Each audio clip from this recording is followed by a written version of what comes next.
wabarakatuh. Bagaimana kabarnya anak-anak di rumah? Semoga kalian semua dalam keadaan sehat dan semangat mengikuti pembelajaran online. Ya, anak-anak, alhamdulillah bertemu kembali dengan Ustadzah Maretsa dengan pelajaran Bahasa Indonesia. Tak terasa sekarang kita sudah masuk ke tema 8. Nah, di tema 8 ini kita akan belajar tentang cerita fiksi. Cerita fiksi adalah cerita rekaan atau khayalan pengarang. Isi cerita dapat murni berasal dari khayalan pengarang, tetapi juga dapat berdasarkan fakta. Cerita fiksi yang dikarang berdasarkan fakta diperoleh dari berbagai pengalaman, baik pengalaman dari sendiri maupun pengalaman orang lain. Kemudian, pengalaman tersebut diolah menjadi cerita yang menarik. Selanjutnya yaitu ciri-ciri cerita fiksi. Ciri-ciri cerita fiksi itu dibagi menjadi 5. Yang pertama, merupakan cerita rekaan atau cerita nyata yang diolah oleh pengarang. Yang kedua, bertujuan untuk menghibur. Yang ketiga, disajikan dalam bentuk alur cerita. Yang keempat, menggunakan bahasa yang komunikatif. Dan yang terakhir, menggunakan bahasa yang tidak baku.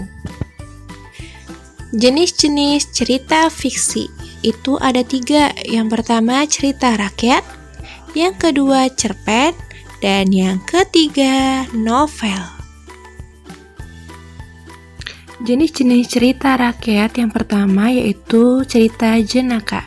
Cerita jenaka adalah cerita pendek yang berisi kebodohan atau kecerdikan seseorang dan menimbulkan senyum tawa bagi pembaca atau pendengar.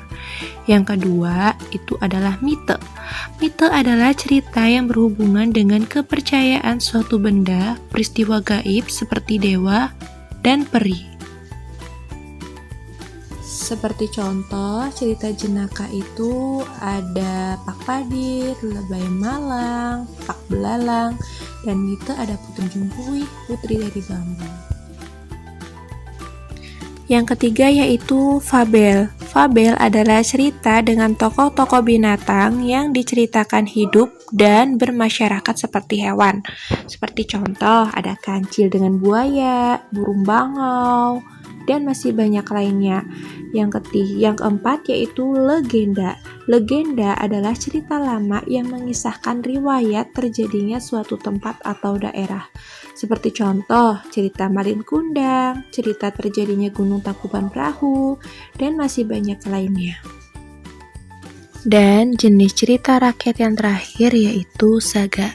Saga adalah cerita lama yang mengandung unsur sejarah. Contohnya ada Lutung Kasarung dan Calon Arang.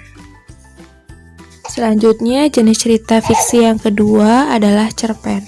Cerpen adalah cerita fiksi yang memaparkan kisah atau cerita tentang kehidupan manusia melalui tulisan pendek. Cerpen dapat diselesaikan dibaca dalam sekali duduk. Biasanya, cerpen itu terdiri atas 1-2 halaman saja. Jenis cerita fiksi yang terakhir yaitu adalah novel. Novel adalah cerita fiksi yang panjang dan mengandung rangkaian cerita kehidupan seseorang dengan orang di sekelilingnya dengan menunjukkan watak setiap tokoh. Biasanya novel itu terdiri atas 50-100 halaman atau bisa lebih. Contohnya ada cerita tentang Laskar Pelangi dan masih banyak lainnya. Alhamdulillah pembelajaran hari ini telah selesai ya. Jika ada sesuatu yang kurang kalian pahami, kalian bisa tanyakan langsung kepada Ustadzah Maretsa di pertemuan selanjutnya. Cukup sekian pembelajaran hari ini. Terima kasih. Wassalamualaikum warahmatullahi wabarakatuh.